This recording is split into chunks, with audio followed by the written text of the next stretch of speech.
Right, now listen today's spelling rule. Other spelling rule එක තමයි අපි දන්නවා G අකුර sounds දෙකක් අපිට තියෙනවා.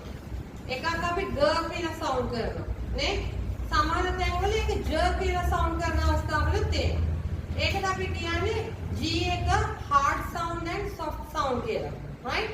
ඒ වගේම C අකුරක් තියෙනවා. සමහර තැන්වල k වෙනවා, සමහර තැන්වල s වෙනවා. දැන් හරි කන්ෆියුෂන්. දැන් රීඩ් කරනකොට මේක කොහොමද රීඩ් කරන්නේ? මේක ක කියලා රීඩ් කරන්නද, ස කියලා රීඩ් කරන්නද කියලා මාර කන්ෆියුෂන් එක තමයි අපි ඉන්නේ. right?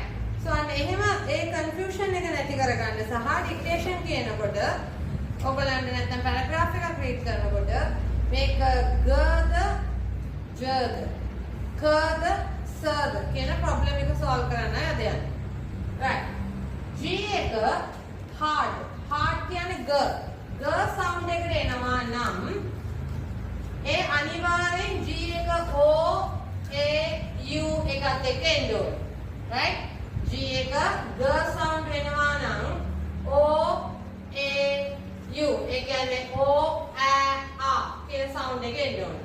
එතකොට goat, gun, game. You listen here. goat, gun, game. so G එක g වෙන්න නම් මොනවද වෙන්න ඕනේ? මෙන්න මේ අකුරු තුනත් එක්ක G අකුර ආවොත් ඒක g වෙනවා. හරි? G එක soft sound වෙන්න නම්, j කියලා වෙන්න නම් G එක අනිවාර්යෙන් I E Y කියන අකුරු තුනත් එක්ක එන්න ඕනේ.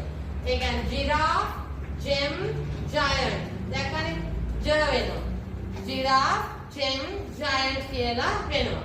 එතකොට G එක j sound වෙන්න නම් right? soft j වෙන්න නම් G එකෙන් පස්සේ අනිවාර්යෙන් I E Y තියෙන්න ඕනේ.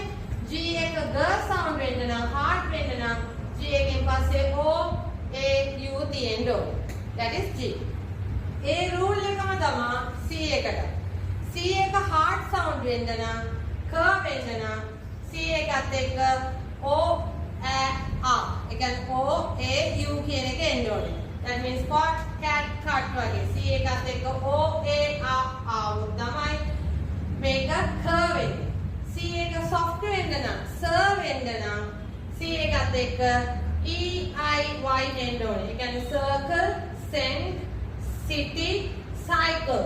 so මේක C අකුර s කියලා sound වෙන්නේ, soft වෙන්නේ මෙන්න E I Y කියන අකුරත් එක්ක එනකොට.